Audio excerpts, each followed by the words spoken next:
কালকে মানিককুড়ার মেলাতে গিয়ে এত ভিড়ের মধ্যেও মন্দিরের ভিতরে ঢোকার সুযোগ পেলাম, তাই আমরাও লাইনে লেগে পড়লাম। তো বন্ধুরা, সেই দিনটা ছিল মঙ্গলবার। সকালে আমার দিদি আর আমার জামাইদারা এসে বসেছিল, আমিও তখন বাড়ির ভিতরে ঢুকে পড়লাম রেডি হতে। তারপরে রেডি হয়ে জুতোটা পরে বের হয়ে গেলাম। আর আমাকে কেমন লাগছে তোমরা একটু জানিও, খারাপই লাগছে মনে হয়। যাচ্ছি আজকে আমার দিদি জামাইদার আমি, আর বাইকে উঠে বসতেই ব্র্যান্ডের লোগোটা পাক মারে ফেলে দিল আমার দিদি। তারপরেই যাচ্ছিলাম আমাদের লোকেশনে, আর রাস্তায় দেখা হয়ে গেল আমাদের গ্রামেরই দাদাদের সাথে, ওরাও নাকি মেলাতে যাচ্ছে। আর যেতে যেতে আমাদের রাস্তাগুলো দারুণ হয়ে গেছে, তাই খুব সুন্দর ভিউগুলো দেখতে দেখতে যাচ্ছিলাম। ভাবলাম তোমাদের সাথে একটু শেয়ার করি, তবে ননসাই এসে ঠিক উল্টো দিকটা হয়ে গেল।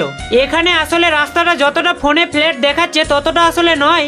যারা এটা দিয়ে একবার গিয়েছে তারাই বলতে পারবে। আর এখানকার টোটোওয়ালাগুলো এই রাস্তা দিয়ে ওরা কিভাবে যায়। তারপরে আমরা এসে উঠলাম ডাঙ্গাপাড়ার, এখান থেকে সিধা চলে গেলাম টোটো দেখতে দেখতে।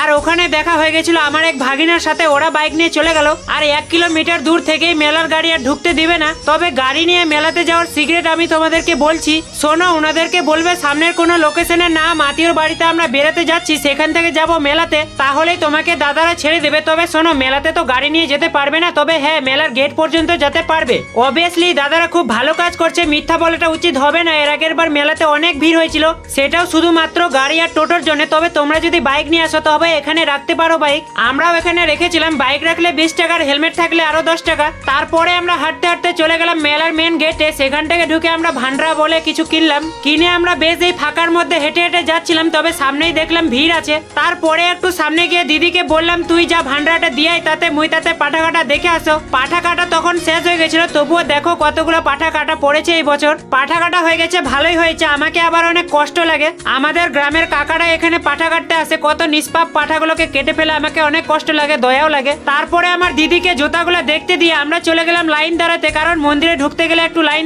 দিতে হবে। আর সেটা তোমাদের এক মুহূর্তও দেরি করাবো না, সিধা যাচ্ছি মায়ের মন্দিরের ভিতরে। মায়ের মন্দিরের দর্শনটা যে কোনো জায়গা থেকে তোমরা করে নিতে পারো। এটাই হলো আমাদের মানিককুড়ার কালী মন্দির। প্রচন্ড ভিড় ছিল এখানে।